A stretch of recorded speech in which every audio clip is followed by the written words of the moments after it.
Okay, so we've been talking a lot. I've been basically hearing a lot of, I don't know how to do this without my calculator. How am I supposed to do this without my calculator? So what I'm going to show you is we're gonna observe the pattern of the linear parent function, and we're going to use that to help us manually graph or manually generate a table for any quadratic function that we see. And we're going to do this in vertex form.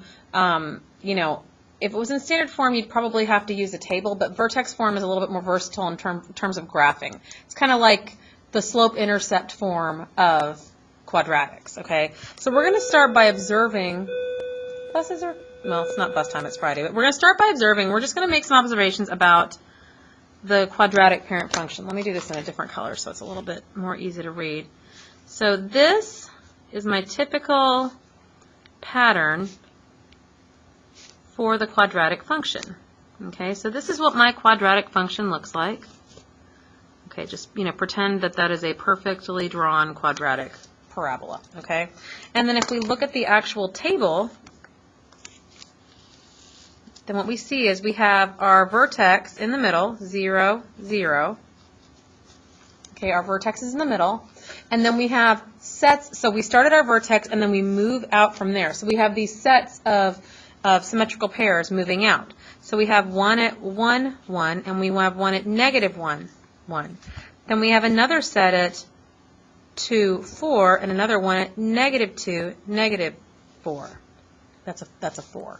And then we have another set at 3, 9, and negative 3, 9. And I'm sorry, I'm just going to erase that entirely because that is a positive 4, not a negative 4. Okay? 4. Okay? So what we're going to do is we're going to look at the pattern as we go up. So you may recall that when we did linear functions, okay, so like a linear function, let's pretend we have y equals 3x plus 2, okay? So when we make the table of that, we have x and y.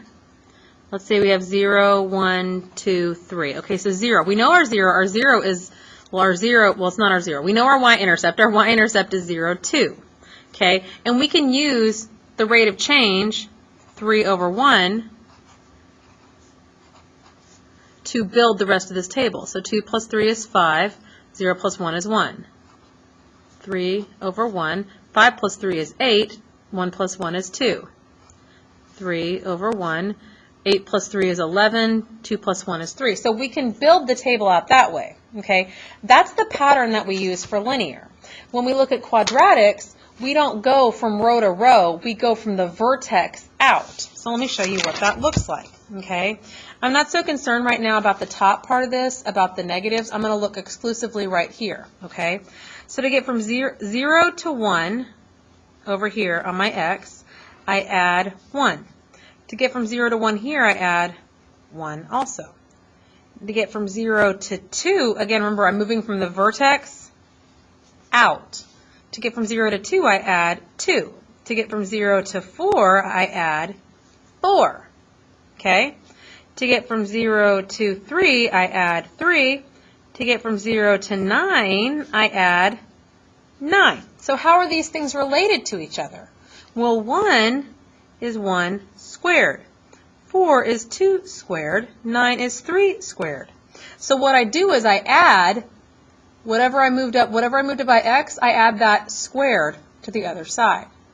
That's how I increase my rows. Remember, instead of moving row to row like I do in linear, I'm moving always from the vertex out. So it's not like I'm saying here 1 plus 4 is 5. You see what I'm saying? I'm adding to the vertex. So let's do an example. Okay, so the first example we're going to do is we're going to do y equals parentheses x plus 3 squared plus 4. Okay, so the first thing I got to figure out is I'm going to write down A, H, and K, because we did that in the previous one. H is this, K is this. So A is 1, because if I don't see it, it's an invisible 1. Okay? H is the opposite of what I see in here. I see a 3, so it must be a negative 3. And 4 positive 4, k is 4 right there. Hold on, I'm going to pause for a second.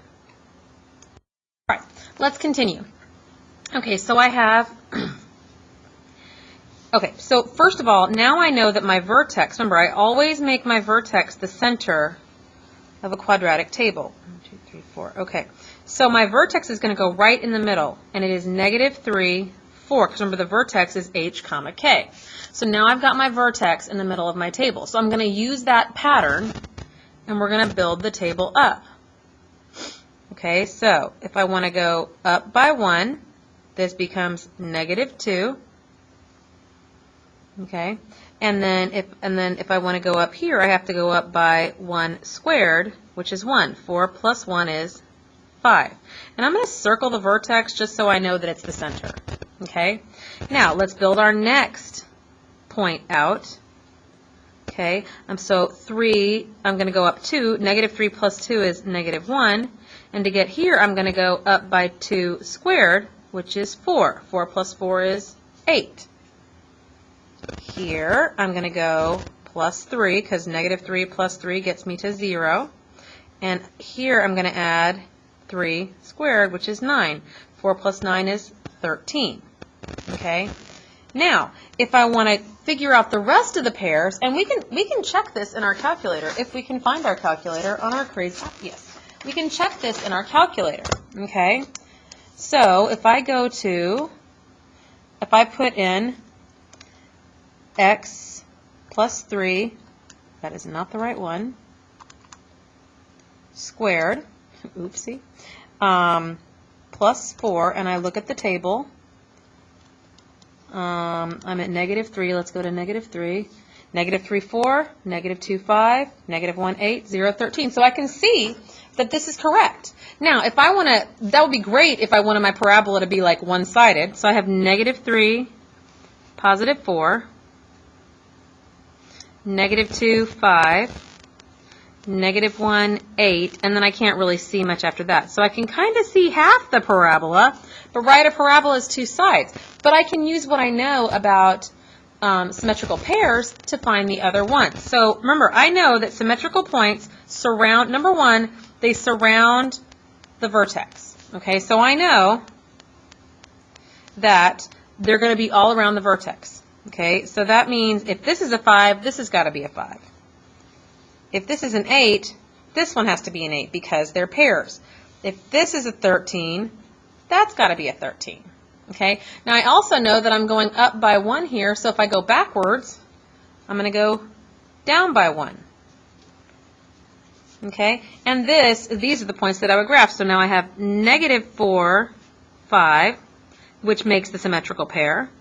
Negative 5, 8, which again makes a symmetrical pair.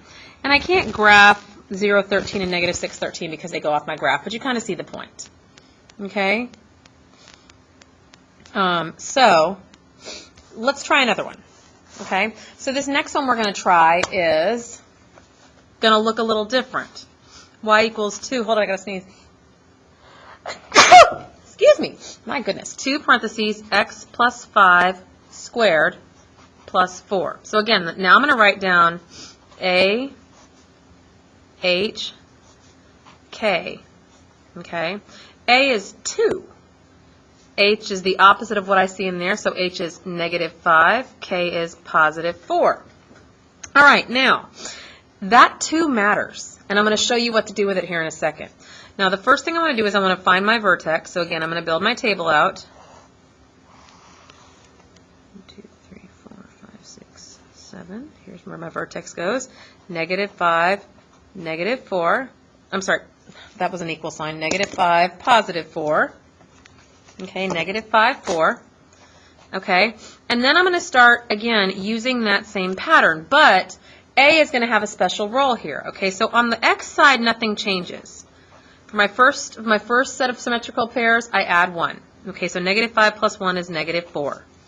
Over here, I'm going to add 1 squared times A, which is 2, which is 1 times 2, which is 2.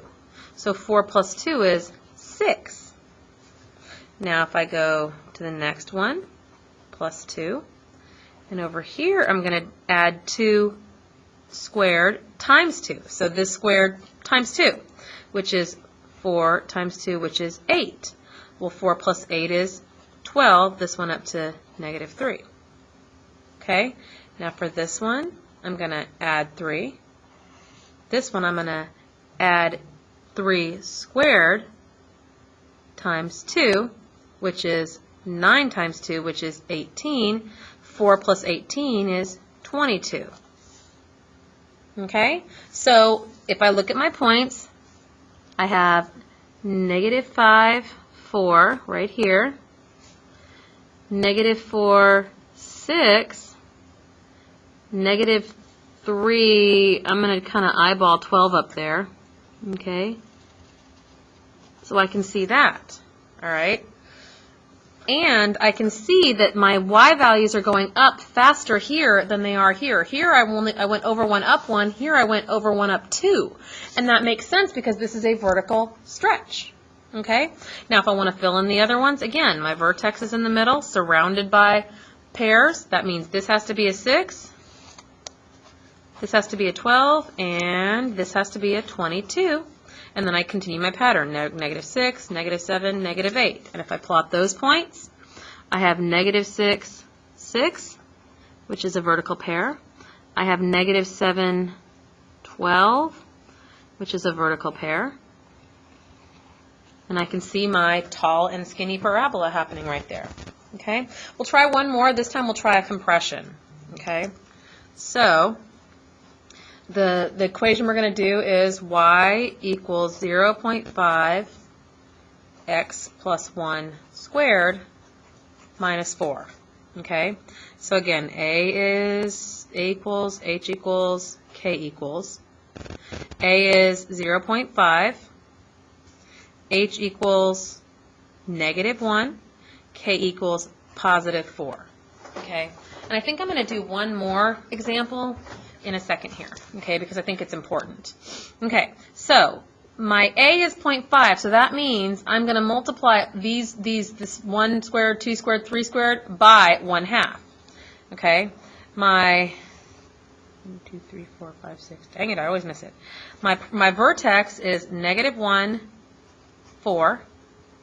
I'm sorry, that is negative 4. Why did I put a positive 4 there? That is negative 4. Okay, negative 1, negative 4. And I'm going to start building out my parabola. Okay, so I'm going to add 1, which gets me to 0, add 1 squared times 0.5, which is 0.5. Now I'm going to do plus 2, which gets me up to 1, plus 2 squared times 0.5, which is 4 times 0.5, which is 2. Negative 4, oh my goodness, hold on a second, I had a moment there. Let me fix this. Negative 4 plus 0.5 is negative 3.5. Negative 4 plus 2 is negative 2. Let's get the 3 plus 3 squared times 0.5, which is 9 times 0.5, which is 4.5. So if negative 4 plus 4.5 is positive 0.5. Okay? So now we're going to plot those points. So negative 1, negative 4, there's my vertex. I can go 0, negative 3.5, 1, negative 2, 2, 0.5. And I can see my parabola. Now, I don't have my symmetrical pairs, so let's build those out. Negative 3.5, negative 2, 0.5, and this is going to be negative 2, negative 3, negative 4.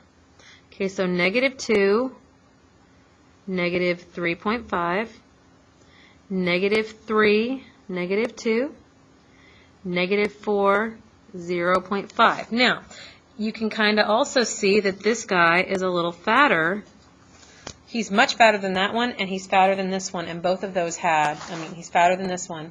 This is the parent function, and this is wider because it got squished so it got fat and short.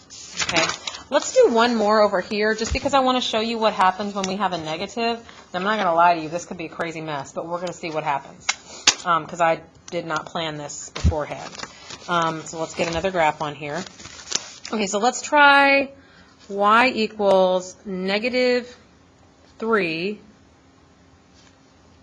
x plus 3 minus 5. Okay, so let's just try this out. I just made that up. I don't know. We'll see what happens. Okay, a equals negative 3, h equals negative 3, k equals negative 5.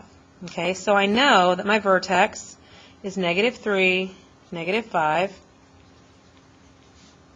Okay.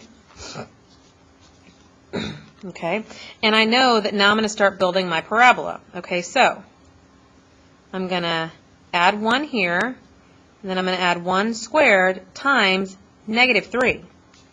That's 1 times negative 3, which is negative 3. So negative 5 minus 3, well, this becomes negative 2, but this becomes negative 8.